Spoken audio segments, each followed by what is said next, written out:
Hey everybody, welcome back. Yeah,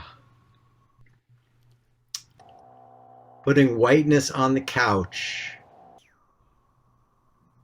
from Natasha Stovall.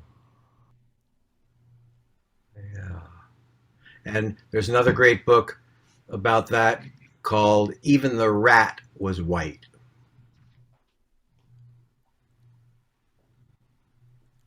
Yeah. So, um, hold on one second.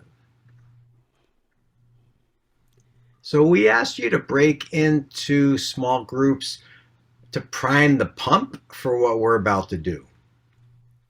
So Diane Wong and I are going to facilitate an open forum where we're going to be asking you to express what is in your hearts and what is on your mind about the questions you just discussed in your small groups and about what you just heard from Dr. Bembe and from Jordana Hart. And an open forum is an opportunity for all of us to express our feelings and our beliefs and to interact with one another about that stuff. And that's how we're going to facilitate. We're going to be bringing together everything and helping to deepen, maybe asking you some questions, and seeing other if other people can be brought into any particular discussion. So if you want to speak, that's the beauty of these virtual ones. If you want to speak, go down to the bottom of Zoom and you'll see a reactions button. And then just click on the raise your hand. You can start doing that at any time. Raise your hand. That's going to queue you up.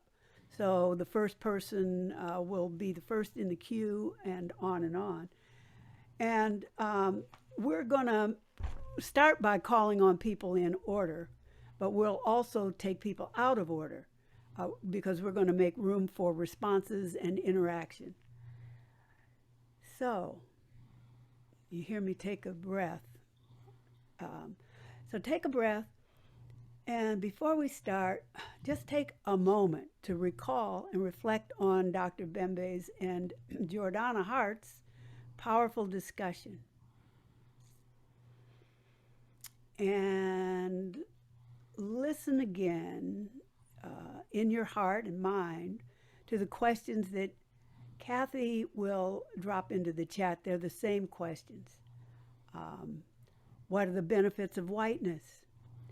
What benefits do you not want to give up? And what are you willing to give up? And how do you feel about that? So you can respond in any way you would like to any question about that. And now we're moving into reparations. That's what we're looking at. So, who would like to begin? Demetrius, is that how you pronounce your name? Uh, Perfect, Diane. Okay. Thank you so much. First of all, it is a sheer joy to be here today, and it's good to see my friend, Catherine Saunders. Hello, Catherine. Great to see you again. I stumbled upon this today, so I'm an accidental tourist and delighted to be here. So I was in a group with Grace Walsh, who is joining us from Ireland, and Margaret Wolf. You see her down here. Her tagline is Aaron Wolf, but that's her son. She's Margaret, who used to work with Diane, who is an investigator on racial matters and the like. So it was quite a privilege being with two people on this question of what are the benefits of whiteness. Um, and one of the things that Grace mentioned was one of the things she wants to give up is the blame. She wants to take ownership of what has happened to Black people and having some accountability to that. So wants to stop saying, "Don't blame me," so she shared that.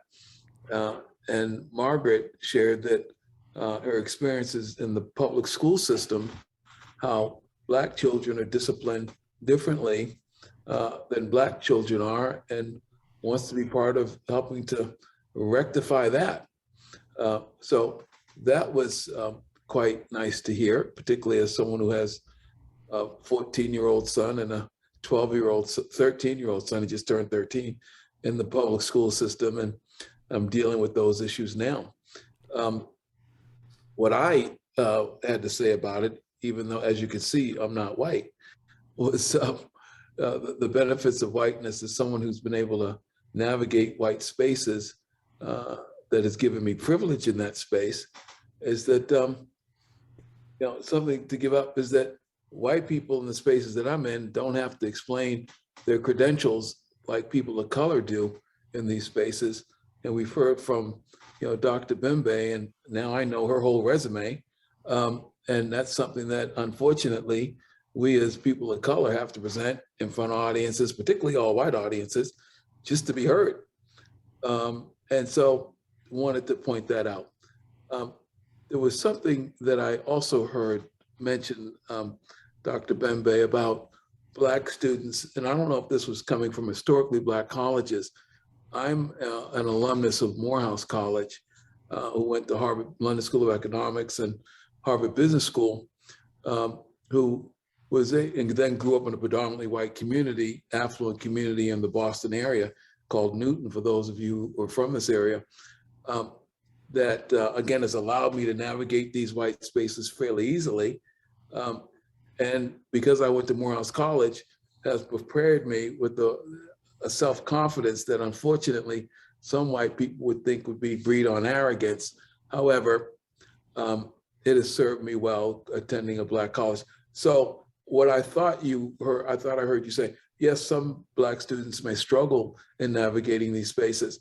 However, in my experience, far more that I know who have attended historically Black colleges and universities, including the Vice President Kamala Harris, have done exceedingly well in white spaces because of the confidence and the self-esteem, in addition to the knowledge that you get. So I also serve on the UNCF New England Leadership Council. So if I didn't make a plug for HBCUs, I would not be doing my job. I didn't know if there was a time limit, Diane, so I apologize if I've taken more airspace than was warranted. So I will jump out of the double Dutch now, and thank you so much for allowing me to speak. Well, Demetrius, thank you. You brought up so many issues, but you also referenced Grace and Margaret. So maybe Grace, would you like to say something about your experience, what happened with you in that small group, or in general, when you think about the benefits of whiteness, what you might want to give up? You have to unmute. So you have to unmute Grace. Right. I just could say that I actually am fine at the moment. I'm just very moved by what Demetrius was saying, and that he said what I said in the group very well. It's like has been quite a not long journey, a journey of 5 years. I grew up with very little experience of Black person. I'm 80 years of age, and I just came into this work like 5 years ago. Where do you live, Grace? I live in Ireland. Over there, well away from most of, I don't know, everybody's small over the world here, and Zoom is wonderful that we can interact in this way. And I just have just taken on, as Demetrius said, and after a lot of work, the fact that, I don't know how to say this, I might say it wrong, but it came up in the presentation, is like white people tend to look at Black people maybe as all the same. Like every Black man is kind of dangerous. I know this is the wrong thing to say, but there's that kind of thank you feeling. For your courage. Thank you. It's like, so I realized that Black people probably look at me the same. I'm white. So I want to own. I mean, I'm owning that I look at maybe Black man that way. So I'm also thinking that that can come back to me. I am white. And as a race, white race, I am responsible for what has happened to Black people. And I want to own that. And I cannot get rid of that blame. I have to sit with it, and it has to be inside me. And I don't know what I can do, but I'm just at the stage of really owning that. I just wanted to say something. It was interesting when you were talking about seeing Black men. So Black men can look at white women as dangerous and the root of their potential death historically and now. So it's not just that you're white, it's that you're a white woman and what white womanhood represents, particularly to the health of Black men historically and currently. So I just wanted to point that out. I don't understand that, Jordana. Well, so if you know history and you know the history of lynching and so forth, you know, I don't want to go into the detail because you should probably do the reading yourself, but basically a lot of the lynching and the persecution and you know, really brutal murders and treatment of Black men has to do with this perception by white men in white society that Black men are out to rape white women and hurt white women. And that's what I'm talking about. So when you speak about yourself, it's not just being white, it's being a white woman and what that represents to the Black community, to Black women, and to Black men as well. Oh, thank you. That makes me very moved. Thank you for saying that.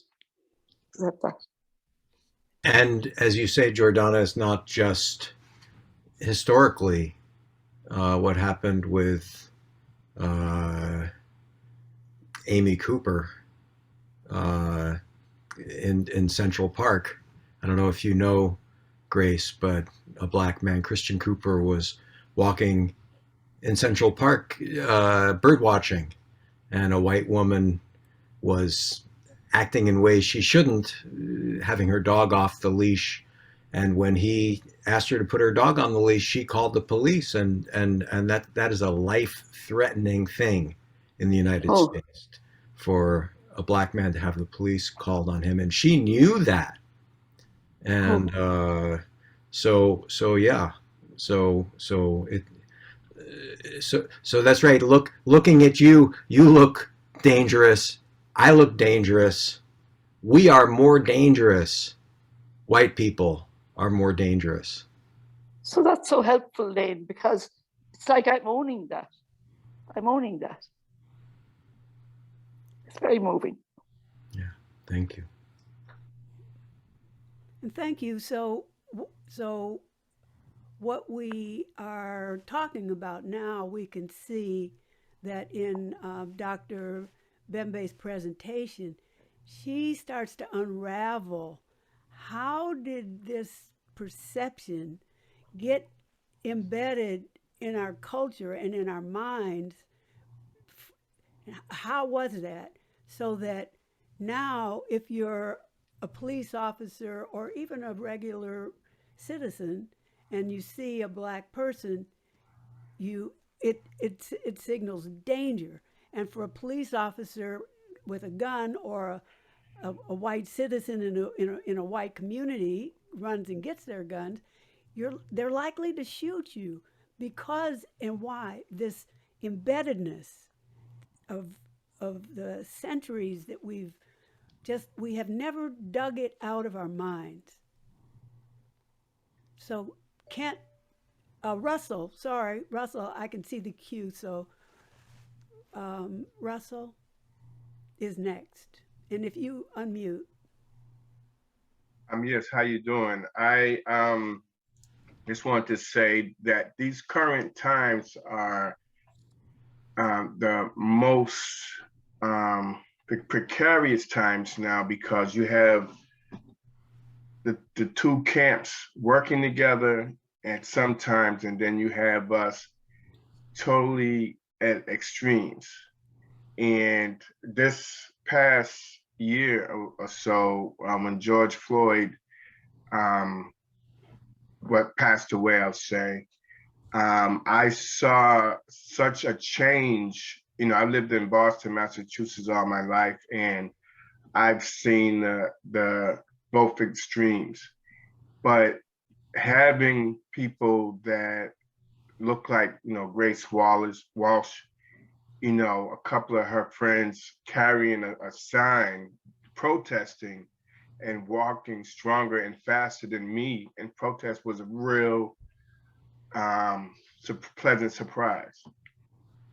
And then the following day, you get somebody that appears and resembles her, who's quote unquote a Karen, who in a split second will call her backup for any reason.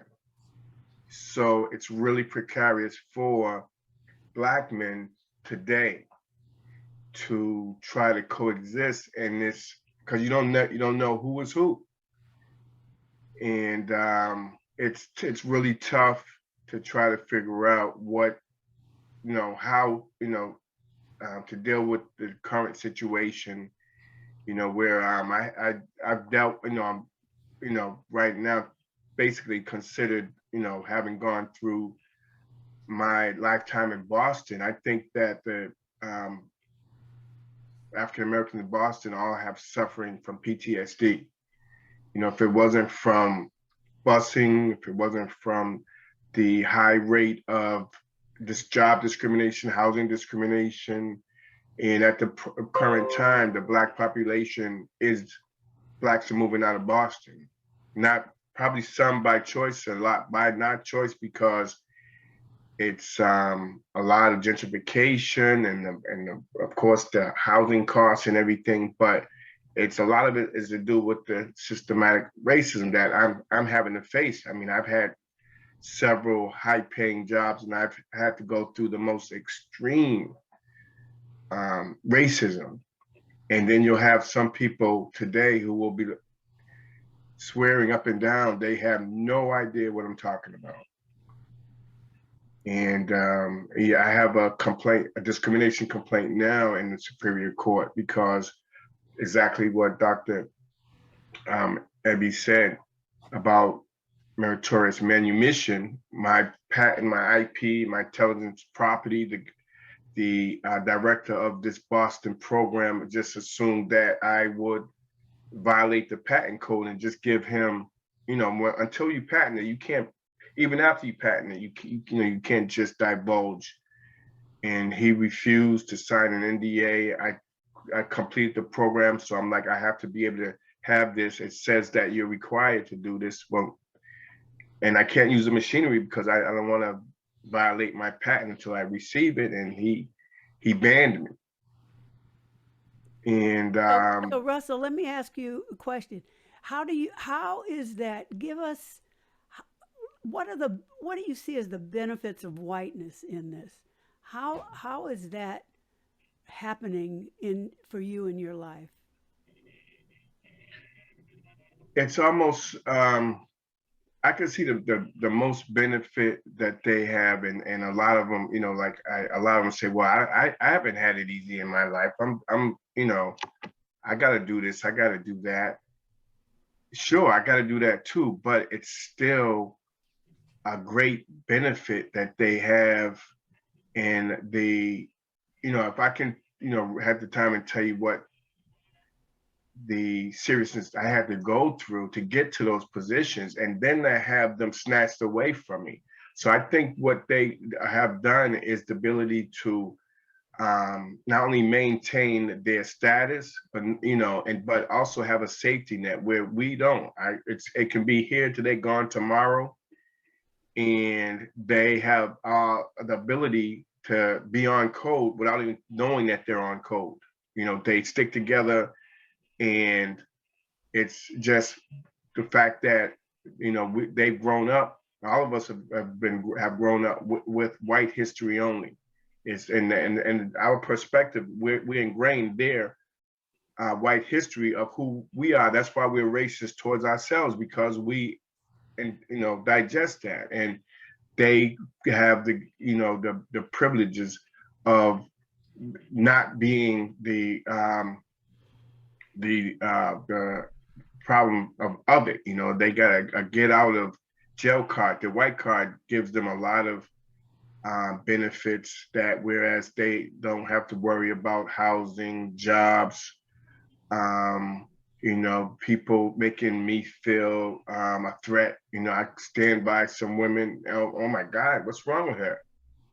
That makes me feel bad when you're clutching. But I'm like, I think some of them are doing it intentionally to try to insult me.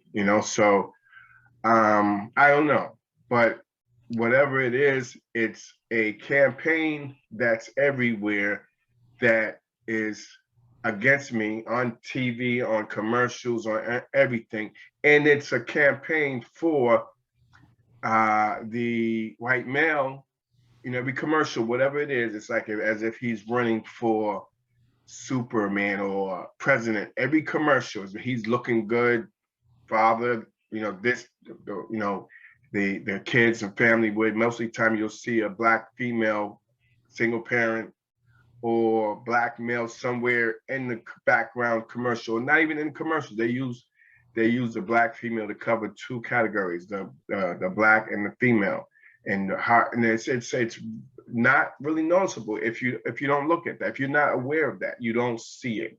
But if you look for how black males are portrayed, it's negative. And a lot of it's fake news.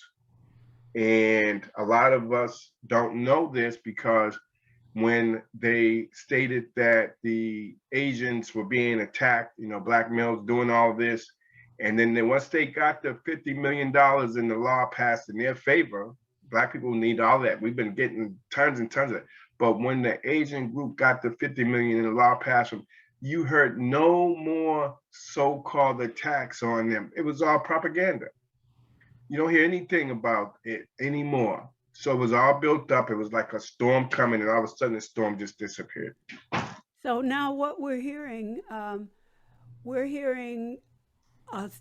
really steeped in, really absorbed feeling of what is going on, what whiteness is doing for itself, and how it affects black people, especially black men. So we hear a full picture of that. And Margaret was mentioned. Thank you, Russell. Margaret was mentioned, and you're going to be we'll point back to you a lot, Russell, on the eloquence of the whole, unrolling the whole story. Margaret was mentioned earlier by Demetrius, and she was in his group with Grace. And I know Margaret, so I know she is mostly appears to be a white woman. So, Margaret, especially in relation to what Russell said about white women or white people and the feeling of black people as dangerous. How do you experience that? What's going on with you? Okay, can you hear me? Yes. Okay. Yeah, well, in my investigations, I will go in and partner with a black colleague. And when we get into a room, they're basically all white administrators that I'm dealing with. They're very deferential to me, but they hardly ever address remarks to my black colleague, or if he or she is speaking, they don't pay very much attention to him.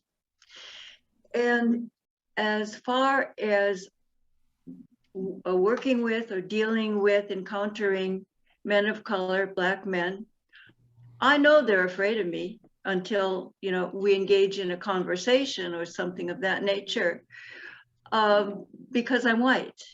I appear as white. So I would like to give up the privilege of being white and being able to, and even women of color, black women, it doesn't feel like they feel comfortable with freely engaging with me in conversation or meeting me. I understand that. I would really like to give that up. To the extent that I'm possible, I try to communicate a non-biased, position. But I know that person's background, the history, I don't know their history, they don't know mine. And so there's this big divide that I have to overcome. and it's cumbersome when I'm working an investigation. And mainly I represent families of color, Black families whose children have been abused or downtrodden by the white racist school situations. And that's a hard thing to cut through. And for me to say that I'm on the side of the family, I'm on the side of the child, is something that these administrators just don't get. They're not willing to handle it. I have a case now that's going to the courts regarding a young Black man of 14 years of age who was assaulted, was first racially, verbally assaulted at his school, then experienced being beaten up by the school. And the school said that he was in a fight with another student, and that's why he got hurt. The student was an Hispanic young man who was a football player, and this other young man, the Black man, the child, was 14, and he was a track student. He was like slender and not very muscular, so he had several broken bones as a result of this beating. So it was impossible to deal with the administrators, because they didn't relate the racial profiling and the verbal abuse that he suffered 2 weeks before the beating. They did not see those two issues as related, when it's quite clear with anyone with any logical sense would see that they were definitely related and the school was at fault. That's why I was happy to turn this over to a legal source. But Diane, before I could do that, I and the mother of this child, we went through a lot of paging of trying to find an attorney, even attorneys who say they were specialized in civil rights law, to take the case. I was very fortunate in that the Northwest Justice Project finally took it on, and we're waiting outcomes now. But still, that's why I'm in this work, because I believe if you're not working for justice, then you shouldn't be on the planet. That's just my view. So Margaret, thank you. And I see you have your hand up, and I'll come right back to you. Let me ask you the follow-up question of the same question I asked Russell, or similar. I asked him about the benefits. What do you see the clear benefits of whiteness, and what do you feel you, as a white person, how would you give up some benefits? Are you turning to me, Diane? Yes. Okay, I'm willing to give up very much so the benefit of being given preferential treatments, like when I travel or when I go anywhere and talk to people. I feel like a traitor because I have this appearance that allows me, just on my basis of appearance, to have this kind of treatment. It's something I have to cut through when I'm dealing with white people in any investigation. They think, oh, she's like us, so she'll cut us a break. Not so quick there, because I will not cut them a break. And I wish that I could appear differently, but I can't. I'm in this incorporation, and it is a handicap if you want to live on this planet as a person who believes in the intrinsic value of every person, no matter what their color is. And it's hard to get that idea across. That's all. Can I come in for a moment here? So Margaret, something that you said, and it was just a mistake, and then you corrected it. That you were describing this young 14-year-old boy, and you said this Black man, and then you said no, he was 14 years old and slight, and it's just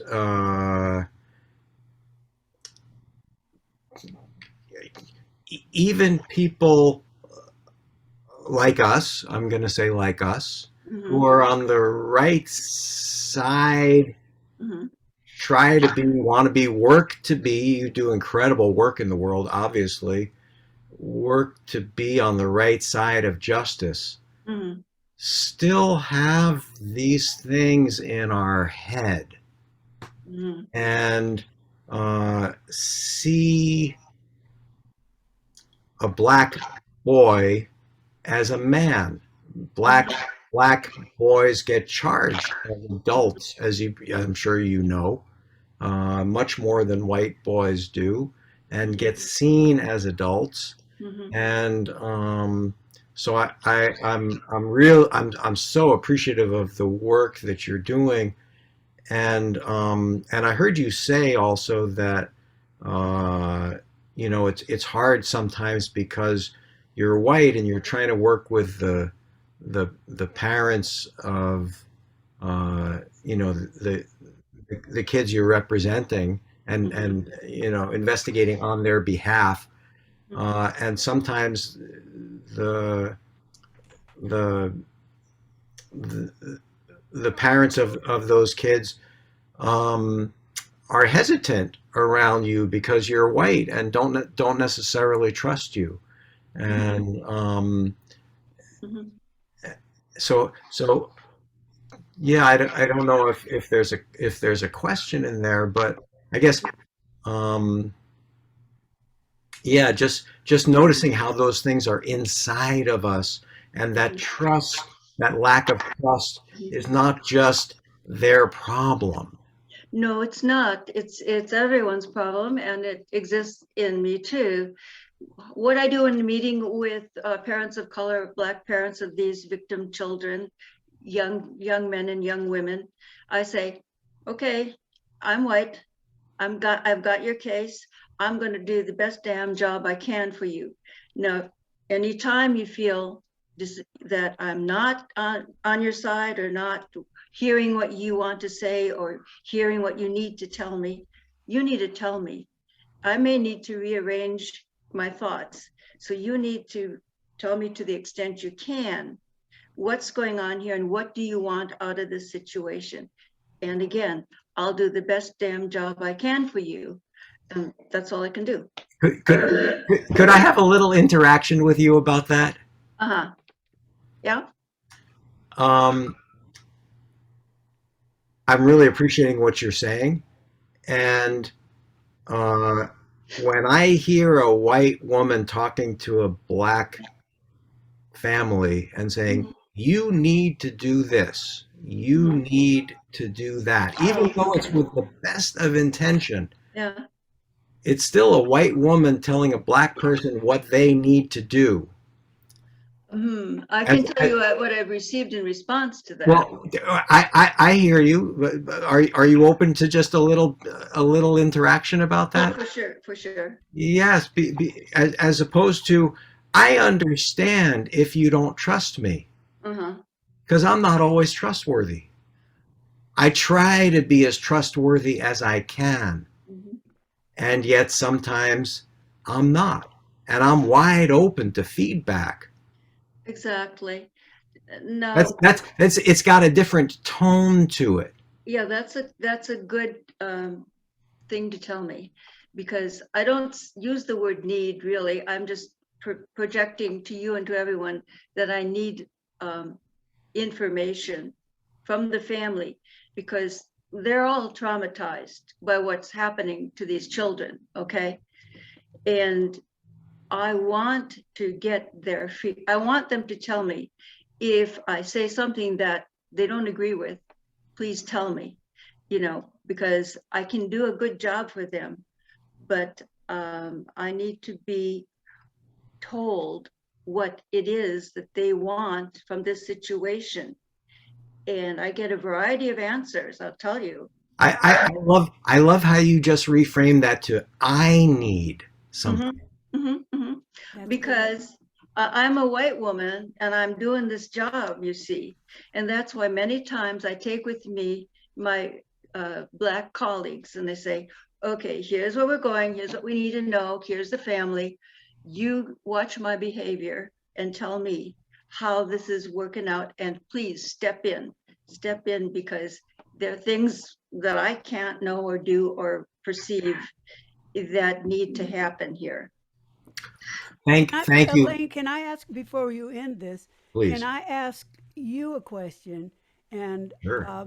so, and then maybe you can continue with Margaret. But when you said sometimes, this is a question that I want everybody to hear. You said sometimes I'm I'm not somebody that you can trust. You didn't quite say that, but sometimes I'm not trustworthy. Sometimes I'm not somebody you can trust. Lane, give us some examples as a white, from a white perspective. What are those? Maybe people don't see that. They see themselves as trustworthy. How do they look at that more deeply? Yeah.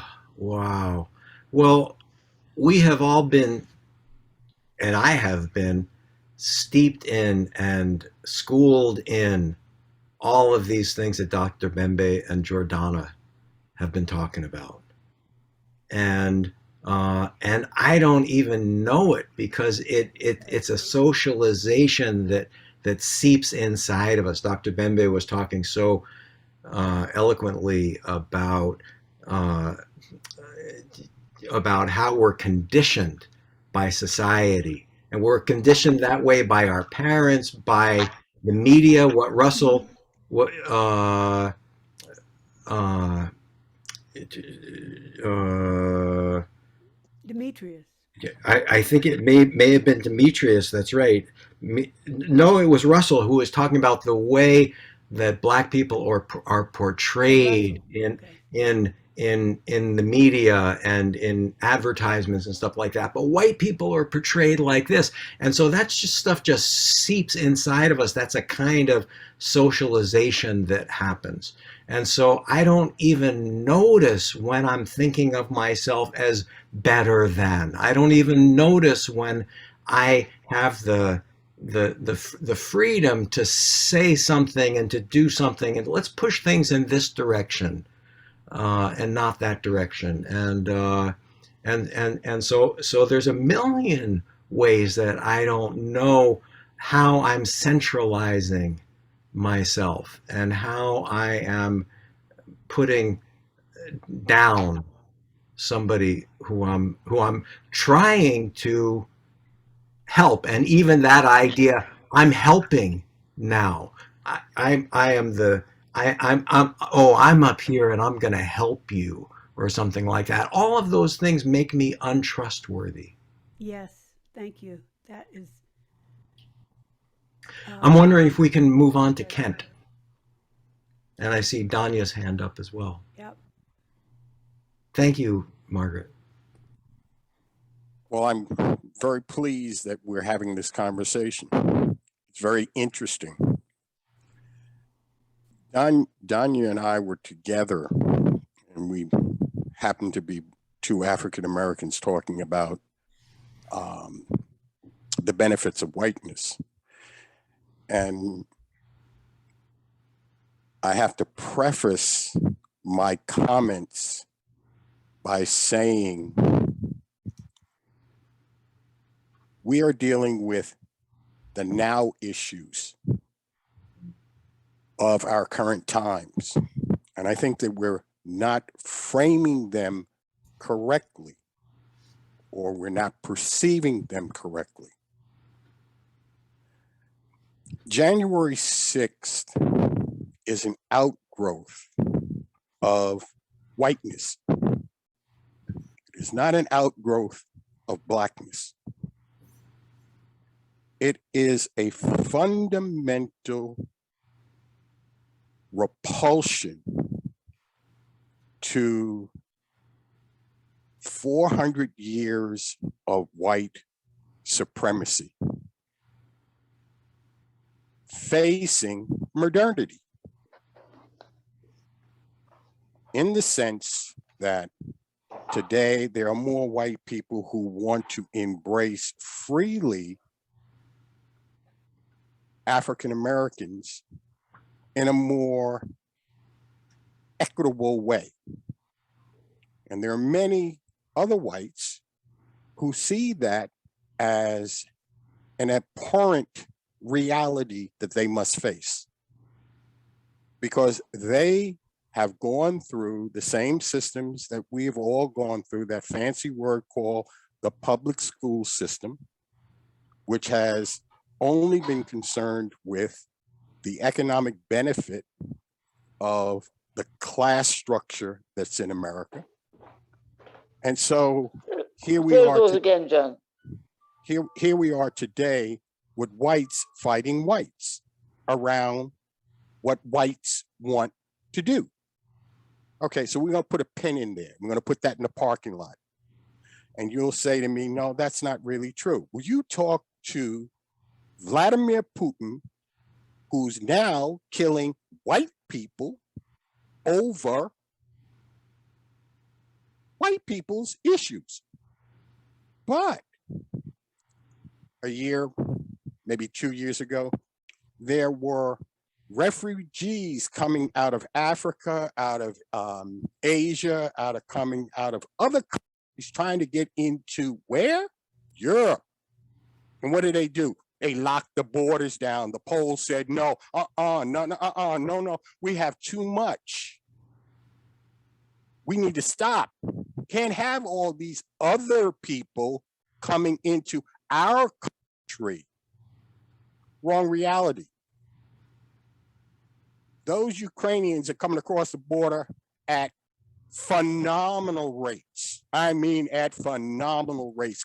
What? From a Russian shooting a Ukrainian who are first cousins to each other. This is not about black, white. This is just about a power dynamic. Who has control and who doesn't have control? And how do I have to slice them in order to keep them in place? Because the French don't like the English. English don't like the French. And they're first cousins.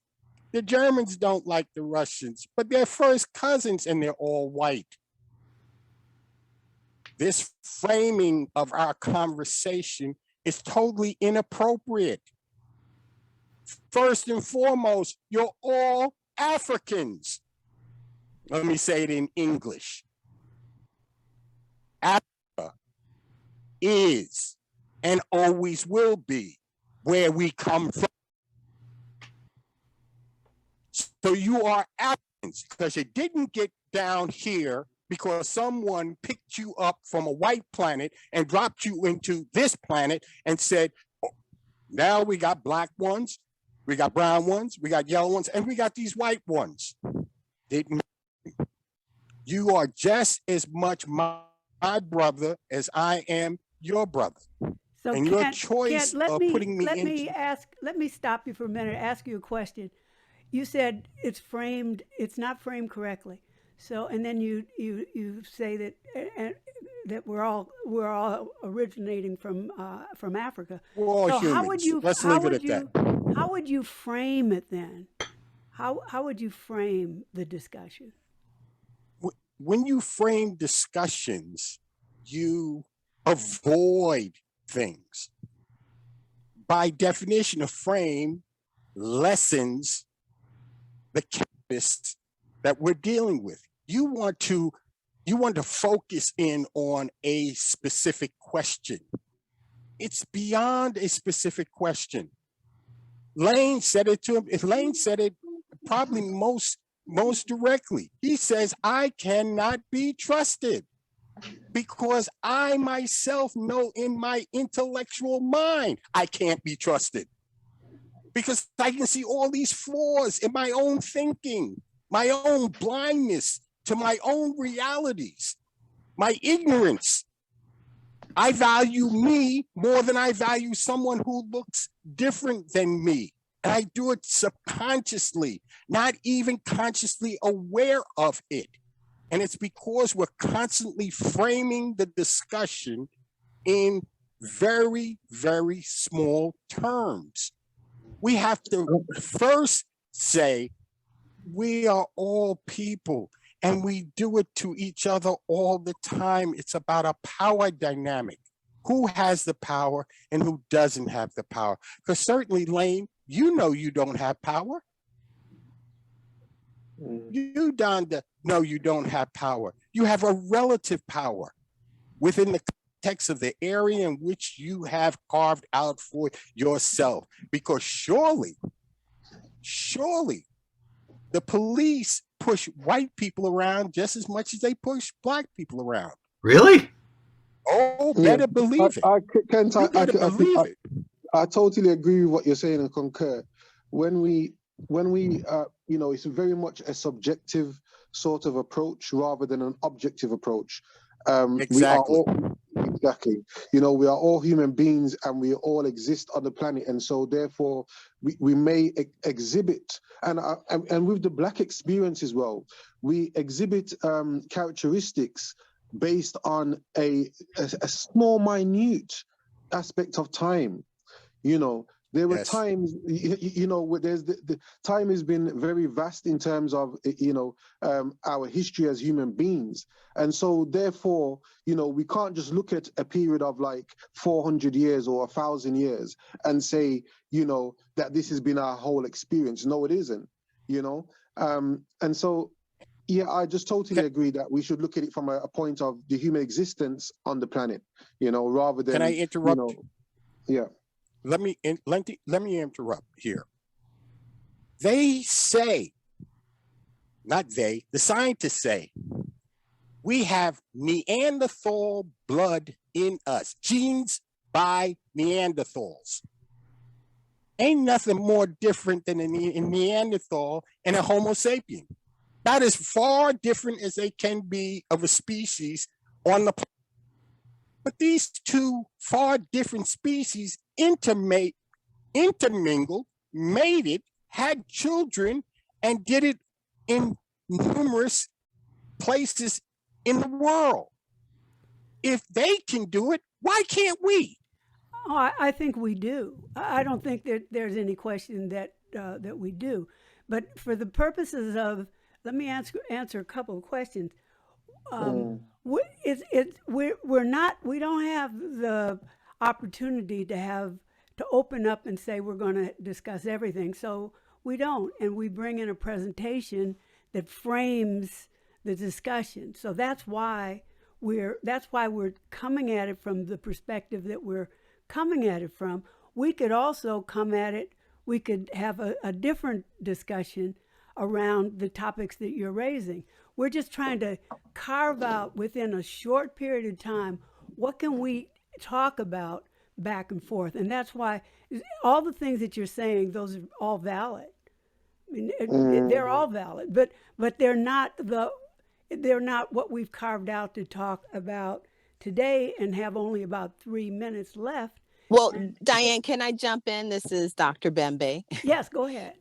I'd like to push back respectfully a bit on what Kent and our other audience member is saying, in that I certainly agree that whiteness, well, so the reducing this to being just about black and white is really misleading, and partly by the language that I use is whiteness and not white people, only because there is a power structure, there's a privilege structure, but they are all embedded in a socialization.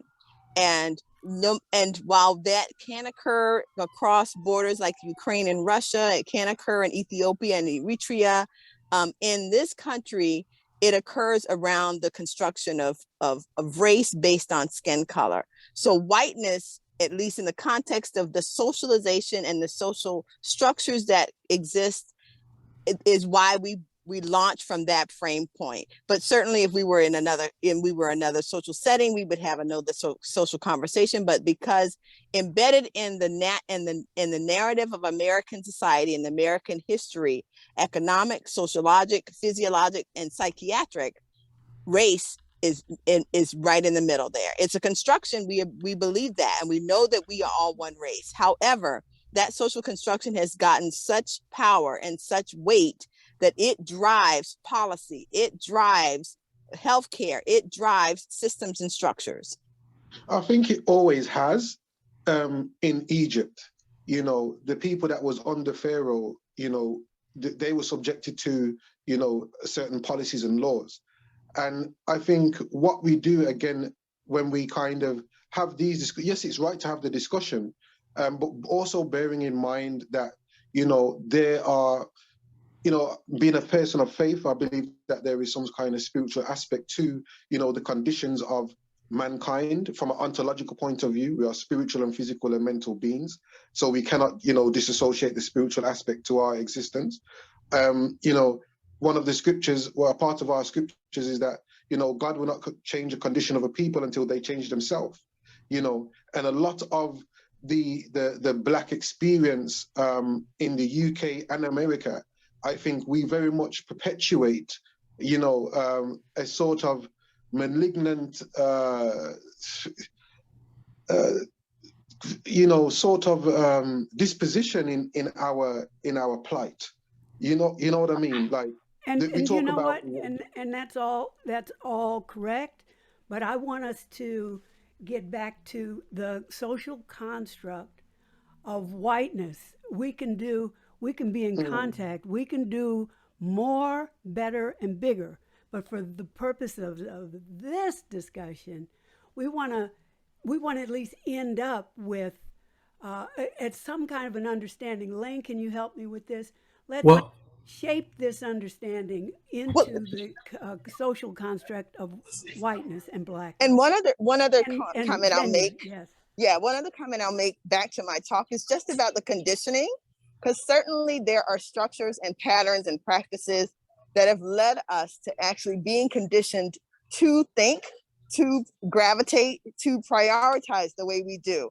So while this is not necessarily something connected to genetics or phenotype or biology, the social conditioning that has happened has been powerful and has left us this way. so, and I just want to say that, Diane, what you're saying is so important.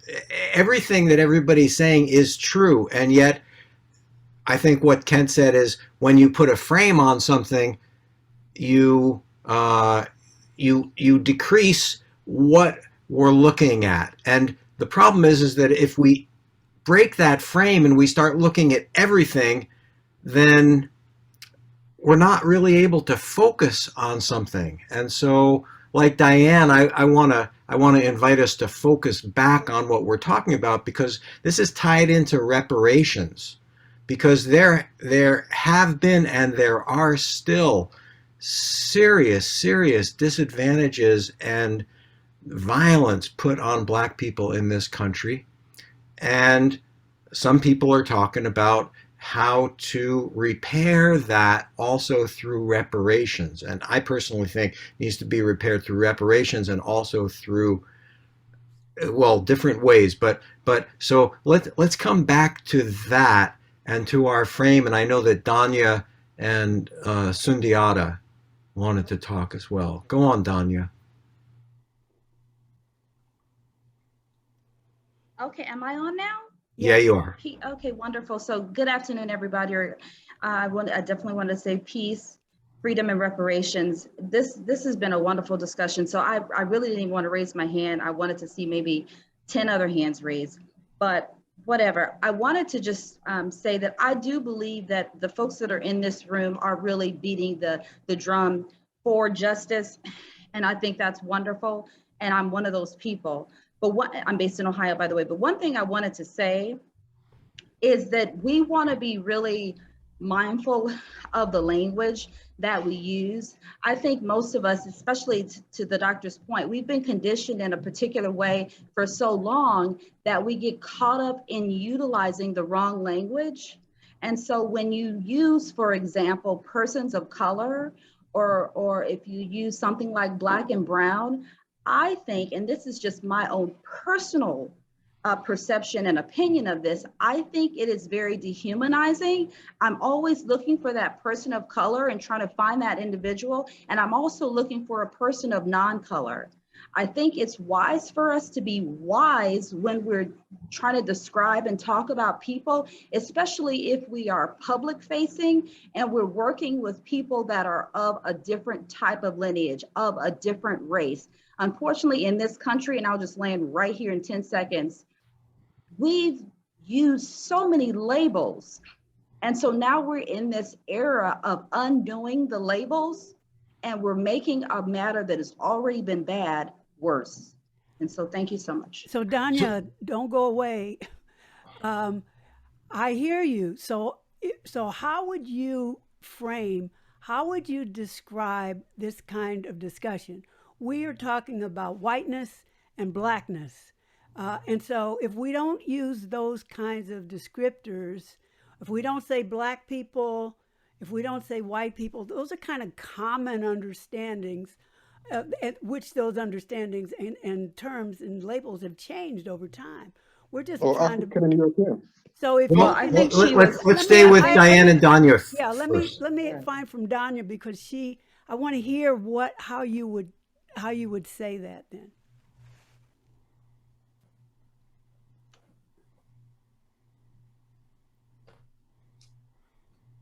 okay. For whatever reason, the frame was freezing.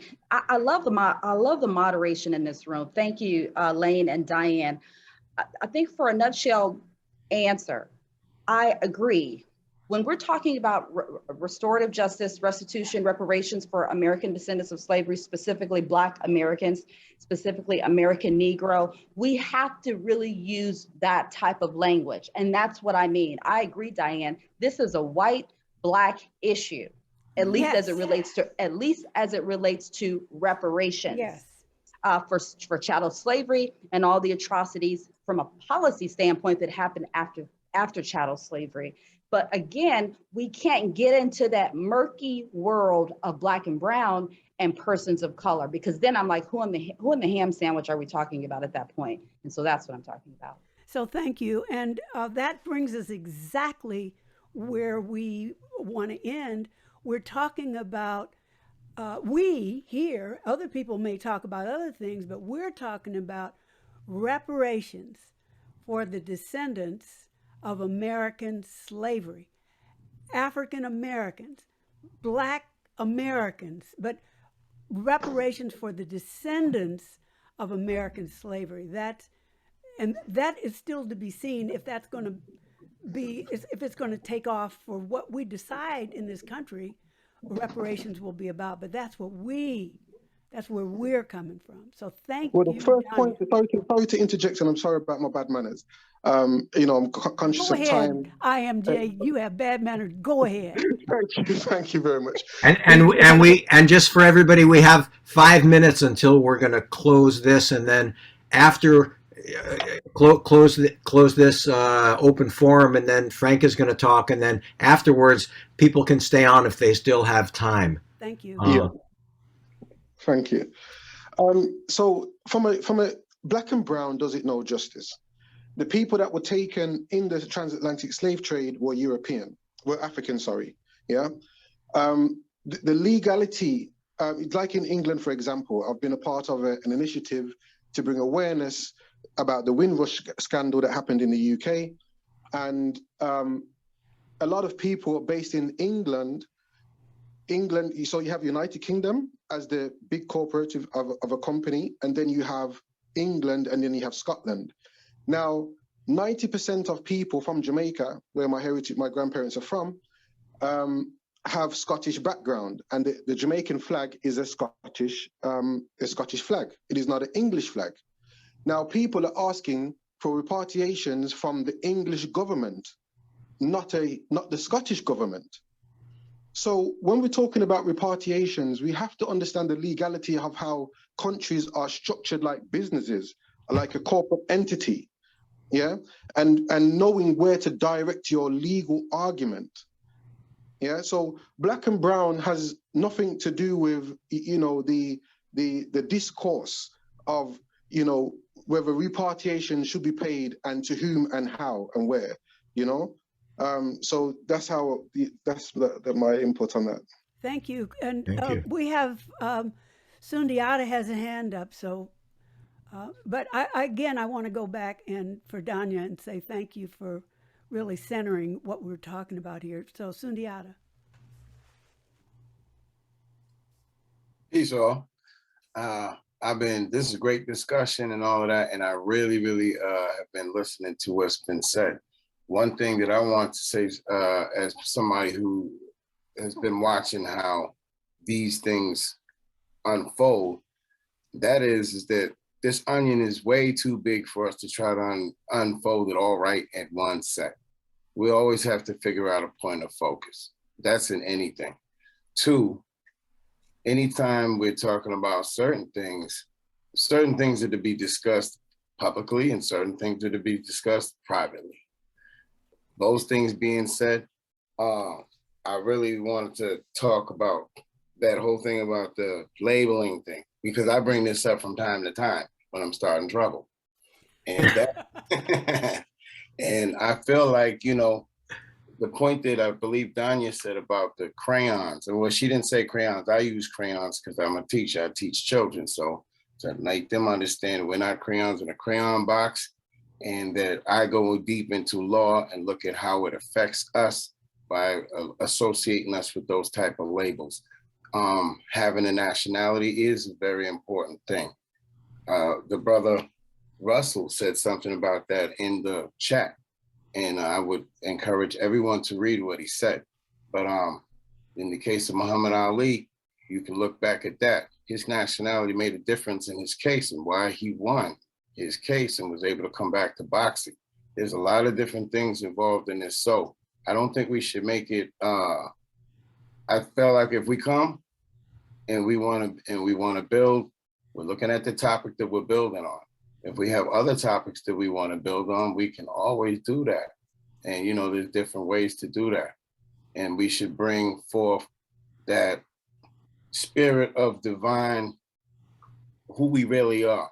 When we come to these things, we represent divinity, especially those of us who have signs of self.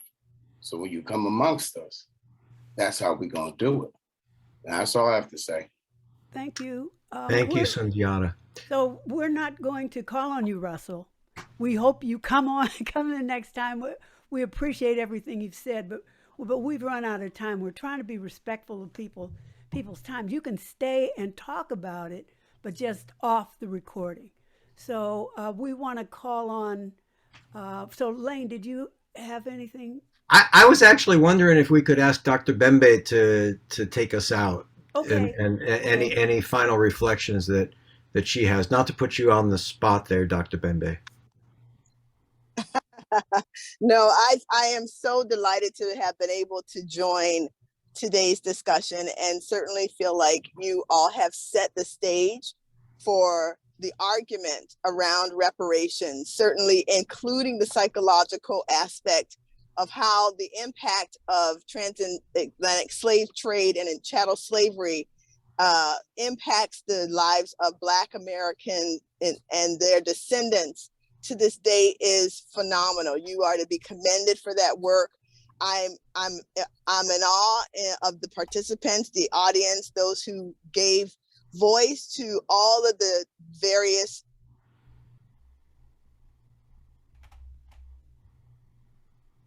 things. We're losing you. You're freezing there. Oh, sorry. No, you're back. Okay, so I'll go off just before I go out again. It's been great to join you all. This is an important piece of conversation. Thank you all for all of your voices, because they're all needed such that we do develop a diverse outlook on our future. Thank you, Dr. Bembe. Thank you, Jordana. Thank you, Diane. Thank you to everybody. Should we bring Frank in, Diane? Yes, we should. I only need a minute. I'm fast. I'm the fastest one in the group. I just want to thank everybody for coming out. Like everyone has said, it's been great conversation, lots to think about, from hearts, minds, feelings, datum, and everything to take in. And I hope that you come to our next one. We're going to do another event on reparations scheduled for June 18th. So it'll be part of the Juneteenth events. You will see it on Eventbrite. It's not there yet, but look for it soon on Eventbrite. And if you don't follow us, you can always go to Eventbrite, look for Racial Justice Collaborative, and click the link to follow, and you'll get emails on any events that we post. So again, I just want to thank everybody for coming out. This is a container, and it's all filled with everything that we bring to it. So each and every one of you that contributed, I'm really thankful for you, and especially for Dr. Bembe and the Racial Race Recovery Project for co-hosting this with us. Thank you very much. Since you were so quick, Diane, would it be okay if I would say one thing? Sure. And I'm a little nervous about saying it, but Oh, well, absolutely say it then. well, yeah, I know. That's why I want to. Yeah, exactly. So I noticed that after Margaret and I had that interaction, no other white people spoke, and and and so, It's been 4 or 5 years. Wow, man. Demetrius, you're on. There we go.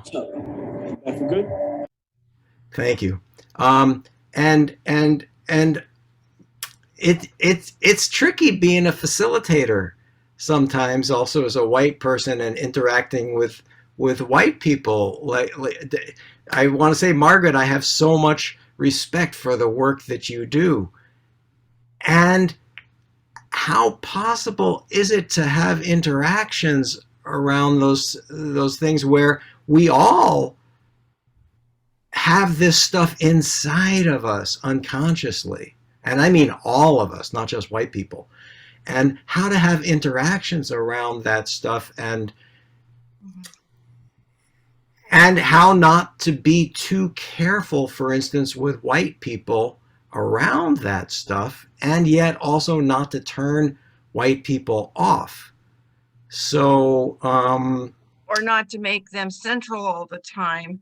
And I think we have to, an attitude of beginner's mind from the Buddhist of, Lane, what you've learned, I need to be willing to learn from you. And if I've learned something about my unconscious racism, I need you to learn from me. And we all need to take that attitude into our discussions, that we're a learning community. We need to learn from each other, because none of us can unpack this and unfold this all by ourselves.